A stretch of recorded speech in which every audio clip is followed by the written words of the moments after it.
अस्सलाम वालेकुम। इस वक्त हम मौजूद हैं कोटद्दू के साथ, जो इसकी शहर है सनामा।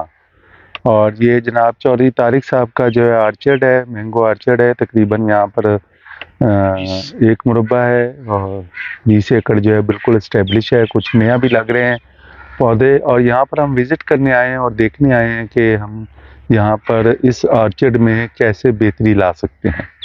तो क्योंकि ये बहुत एक्सटेंसिव मैंगो ग्रोअर एरिया नहीं है, लेकिन यहाँ पे जो पौधे हैं उनकी सेहत बहुत अच्छी है और ख़ास तौर पर इनकी हाइट जो है वो बहुत आइडियल है। तो हम ये हमेशा कहते हैं कि हमें 70 और 80 फुट वाले पौधे नहीं चाहिए।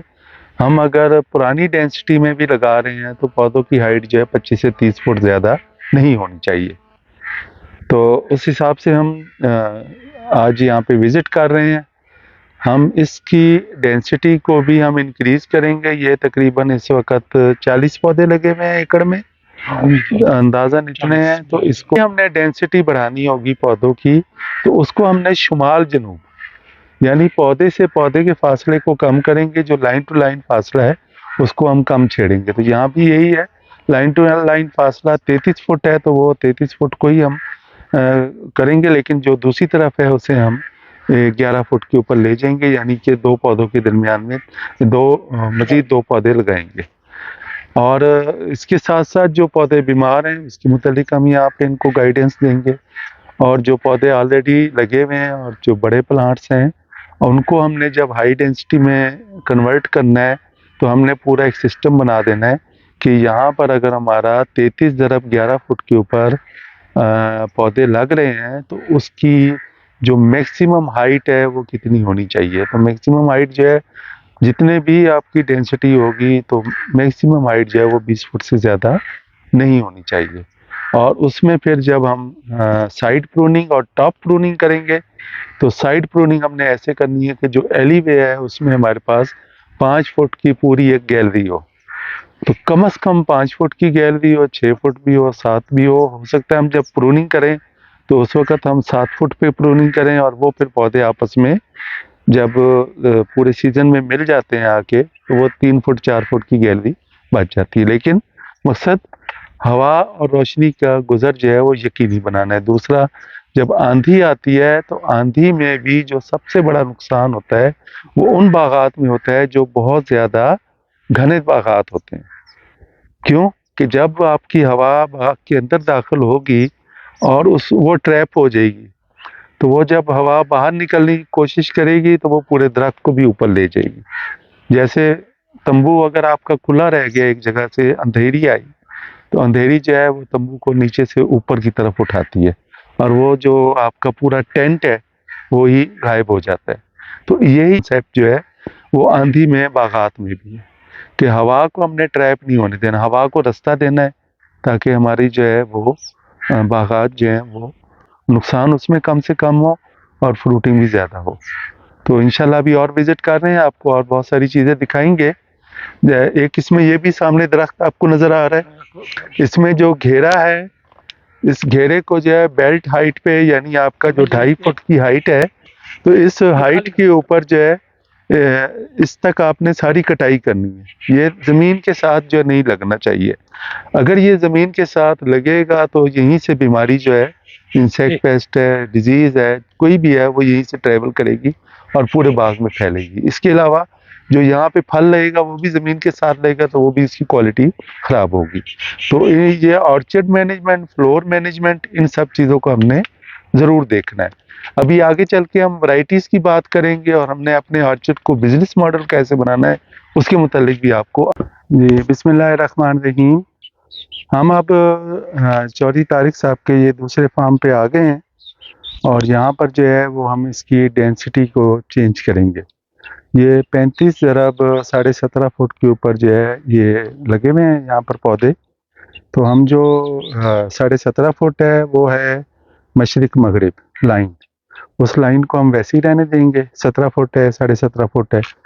जो प्लांट टू प्लांट है डिस्टेंस वो है 35 फुट। तो उस 35 फुट के अंदर हम अपना 3 पौधे, 4 पौधे, 3। तो 7 फुट पे 7.5 पे हाँ लगाएंगे फिर तो 4 3 लगेंगे मजीद। हाँ, तो तीन पौधे हम इसको और ऐड करेंगे तो हमारे फिर प्लांट टू प्लांट डिस्टेंस जो है वो 7.5 फुट हो जाएगा और लाइन टू लाइन डिस्टेंस जो है वो 17.5 फुट हो जाएगा।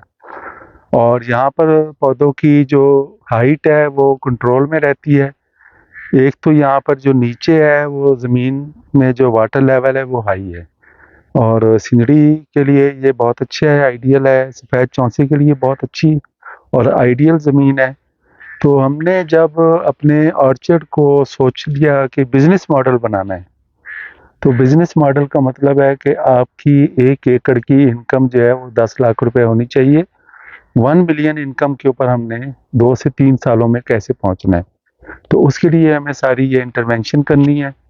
हमें अपने ज़मीन को मैक्सिमम यूटिलाइज़ करना है।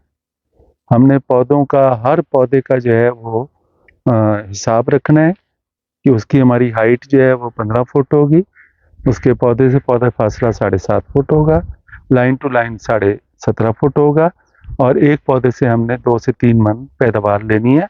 बहुत ज़्यादा लोड जो है वो हर पौधे पे नहीं डालना और 70 फुट के पौधे हमने नहीं करने हैं। हमने जो है बेहतरीन क्वालिटी, अगर हमने एक्सपोर्ट क्वालिटी के लिए जाना है तो जितनी हाइट हमारी कम होगी उतनी हमारी एक्सपोर्ट क्वालिटी जो है वो बढ़ती जाएगी और वो हमारी इनकम भी बढ़ती जाएगी। इस वक्त 1000 रुपये मन पे भी कुछ वैरायटीज सेल होती हैं 40 किलोग्राम और 16,000 रुपये मन पर भी बिक रही हैं। तो हमने उन वैरायटीज के ऊपर तवज्जो देनी है जो हमें 4 पैसे अच्छे दें।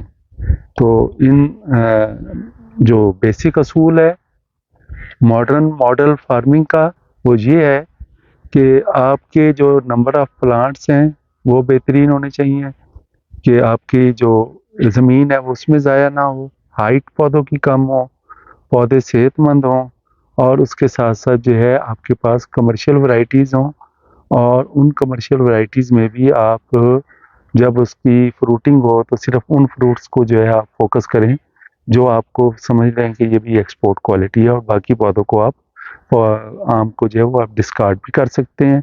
और उसके फिर आगे फर्दर आपके जो है ना इनकम मज़ीद बढ़ाने के जो हैं वो मुख्तलिफ तरीके हैं, वो साथ के साथ हम आपको बताते जाएंगे। तो इस किस्म के आर्चर्स जहाँ भी हैं आप लोग हमें विज़िट करवाना चाहें हम आपको गाइड करेंगे और आपको बताएंगे कि आप अपने आर्चर्ड को कैसे बेहतरीन कर सकते हैं और कैसे उसको एक सस्टेनेबल इनकम के ऊपर लेकर जाते हैं। ये हमारा विजन है 2030 कि हमने पाकिस्तान की जो पैदावार है उसको डबल करना है और जो एक्सपोर्ट है उसको 4 गुना करना है। यानी पैदावार हम इसको 35 लाख मीट्रिक टन पे लेकर जाना चाह रहे हैं और पैदावार जो एक्सपोर्ट है उसको भी 4 लाख मीट्रिक टन पर लेना चाह रहे हैं। तो इसके लिए हम मेहनत कर रहे हैं, आप लोग भी हमारे साथ चलें और वैरायटीज़ को छोड़ दें कि लंगड़ा था और फलानी वैरायटी थी, काला चौंसा था और ये वालिद साहब की वैरायटी थी। इन चीज़ों को आपने नहीं करना, आपने सिर्फ अपनी कमर्शियल वैल्यू देखनी है। फिर स्टेप आता है वैल्यू एडिशन का, वो अलग चीज़ है, वो इंशाल्लाह आपको फ्यूचर में बताते रहेंगे। Thank you very much. You think you would